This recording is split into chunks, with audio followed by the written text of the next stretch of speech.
It's a package.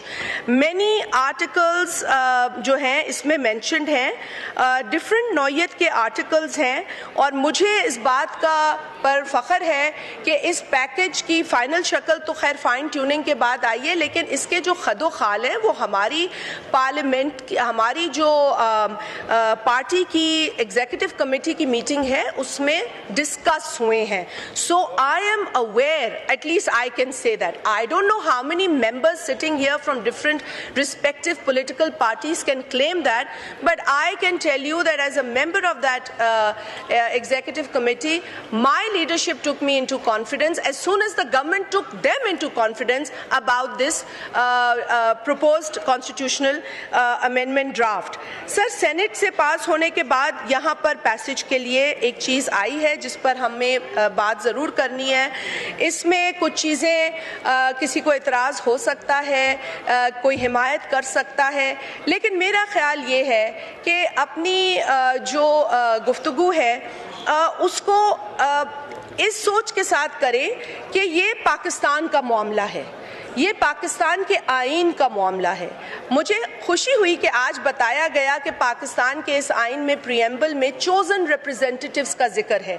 हम बार बार ये कहते थे कि चोजन रिप्रेजेंटेटिव्स को आप इस तरह जलील ना करें, आप चोजन रिप्रेजेंटेटिव्स को ये ना कहें कि मैं उनको रुलाऊंगा, मैं उनका एसी छीन लूंगा, मैं उनको ख्वार करूंगा, मैं इनकी चीखें निकालूंगा. तो हम चोजन रिप्रेजेंटेटिव्स के लिए ये इज्जत आपसे बहुत अरसे से मांग रहे हैं कि चोजन रिप्रेजेंटेटिव्स को आप इज्जत दें. आप कहते हैं कानून के सामने सब जवाबदेह हैं और ये जमहूरियत है, तो हम आपको आज भी पूछते हैं कि आपने किस कानून के तहत 3 अप्रैल 2022 को इस असेंबली को डिसॉल्व किया था?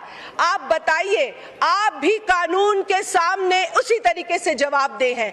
कल जो मौसूफ यहाँ ये बातें फरमा रहे थे, अगेन मैं उनका जाती एहतराम करती हूँ, लेकिन बतौर स्पीकर उन्होंने वो कुर्सी अपने डेप्यूटी स्पीकर को देकर इस असेंबली को 3 अप्रैल 2022 को डिसॉल्व करवाया. तो आप मुझे बताइए कि आपने ऐसा क्यों किया? आप जवाबदेह हैं ना सिर्फ कानून के आगे बल्कि पूरे पाकिस्तान के आगे, क्योंकि पाकिस्तान के वोटर्स के वोट से वो असेंबली बनी थी जिसको आपने सरहन गैर कानूनी, इलीगल, अनकॉन्स्टिट्यूशनल तौर पर आपने डिसॉल्व किया. आपने अपने दौरे हुकूमत में इस असेंबली को जिस तरीके से चलाया वो बातें दूर नहीं है. हम यहीं बैठे थे, हम उस तरफ थे और बड़ी बदकिस्मती की बात थी उस दौर के एक बजट सेशन का मैं हवाला दूंगी जब इस साइड पर बैठी हुई वो जमात हुकूमत के अंदर बजट की किताबें ऑपोजिशन पर फेंक रही थी. मेरे पास सर मैं अल्फाज नहीं थे. It was the state of shock that we were in कि यहाँ से मतलब वो पहला बजट था जिस पर गवर्नमेंट ने भी रिएक्ट किया, यानी कि वो शायद अंदर की फ्रस्ट्रेशन थी क्योंकि इस शख्स को ये फॉलो करते हैं उसकी डिक्टेटोरियल माइंडसेट से ये सब वाकिफ हैं. दे ऑल नो कि वो शख्स कैबिनेट मीटिंग्स कैसे चलाता था, अब्रप्टली उठ जाता था कैबिनेट मीटिंग के साथ, कंक्लूड नहीं करता था, लोगों को हाथ नहीं देता था, सरिया में सब जानते. दे नो, जो इज्जतदार आदमी है वो कसम खा के मुझे कहे कि मैं गलत हूँ. अगर मैं गलत हूँ, देखिए इज्जत और बेइज्जती अल्लाह के हाथ में है. वो किसी इंसान के हाथ में होती तो ना किसी की पगड़ी रहती, ना किसी की चादर रहती, ना किसी का दुपट्टा रहता. ये अल्लाह ने अपने हाथ में ली है. तो लेकिन जो गुरूर और तकब्बुर नाउज़ बिल्लाह हमने उस जमाने में देखा, मैं कभी नहीं चाहूंगी कि वो हम इस दौर में देखें. किसी के साथ ज्यादती नहीं होनी चाहिए, लेकिन जिन जिन के साथ ज्यादतियां हुई हैं कम से कम आज उसका इतराफ करें. आज माने वो बयानात गलत थे, आज कहें वो गलत था. आप हमें बता रहे हैं फौज के एहतराम की बात. सर, फौज इस स्टेट का एक इंस्टीट्यूशन है. शहीद जुल्फिकार अली भुट्टो ने 93,000 सोल्जर्स दुश्मन की जेलों से आजाद कराए थे. आज भी पाकिस्तान उस एहसान को नहीं भूला. आज भी वो 93,000 जो सोल्जर्स थे वो पाकिस्तान के सोल्जर्स थे. शहीद जुल्फिकार अली भुट्टो को वो सहरा जाता है. जो हमें कल बांग्लादेश की यहाँ बातें की जा रही थी, शुक्र अदा करें कि ये शहीद जुल्फिकार अली भुट्टो थे. जिन्होंने कई बातों को उस जमाने में सामने नहीं आने दिया। क्यों? पाकिस्तान के लिए, पाकिस्तान की बका के लिए, पाकिस्तान की इज्जत के लिए। उनको तो 2 टुकड़े मुल्क मिला था, उन्होंने तो इस मुल्क टूटे फूटे पाकिस्तान का उनको जिम्मेवारी सौंपी गई थी। और ये तोहमतें जो कल लगा रहे थे, मैं उनसे कहूंगी कि तारीख पढ़ें, लेकिन मस्त शुदा तारीख ना पढ़ें, सही तारीख पढ़ें, डिस्टोर्टेड हिस्ट्री ना पढ़ें खुदारा। क्योंकि आप जो आज सीखेंगे, अगर आपने वो न्यूट्रलिटी में नहीं सीखा तो आप कल आने वाली नस्लों का नुकसान करेंगे।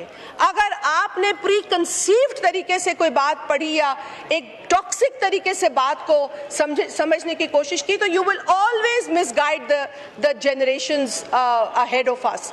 सो सर, आप कल ही इस ऐवान में शहीद जुल्फिकार अली भुट्टो की स्ट्रगल, उनकी कुर्बानियों, उनकी जिद्दोजहद के हवाले से एक रेजोल्यूशन हमारे ऑनरेबल कॉलीग्स लाए, जिसे इस हाउस ने यूनानिमसली अप्रूव किया।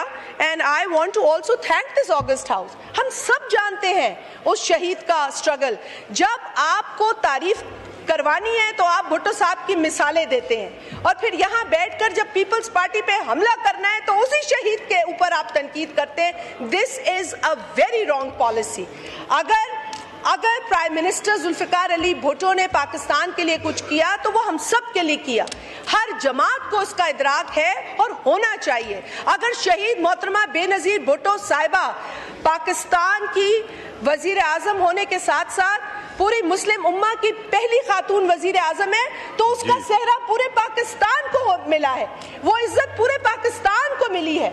She has been a global leader and she is recognised across the world. तो जब दुनिया शहीद बीबी के ऊपर फख्र करती है और आप बतौर पाकिस्तानी, आई वुड से ये हमारी बदकिस्मती है कि हम नहीं समझ पाते इन चीज़ों को। लीडर्स जो आइकॉनिक होते हैं उन्हें पूरी दुनिया में हर मुल्क सेलिब्रेट करता है, and we don't understand. And I understand why we don't understand, because हम politically mature नहीं हो पा रहे हैं, because political victimization जो है वो हमारी priority है। लेकिन for the record I want to also say that People's Party के दौरे हुकूमत में एक पॉलिटिकल प्रिजनर नहीं था, और ये इसका सेहरा सदर आसिफ अली जरदारी को जाता है। हम हमेशा ये कहते हैं कि भी पॉलिटिकल टेम्परेचर्स को इतना रखें कि हम पॉलिटिकल डायलॉग कर सकें।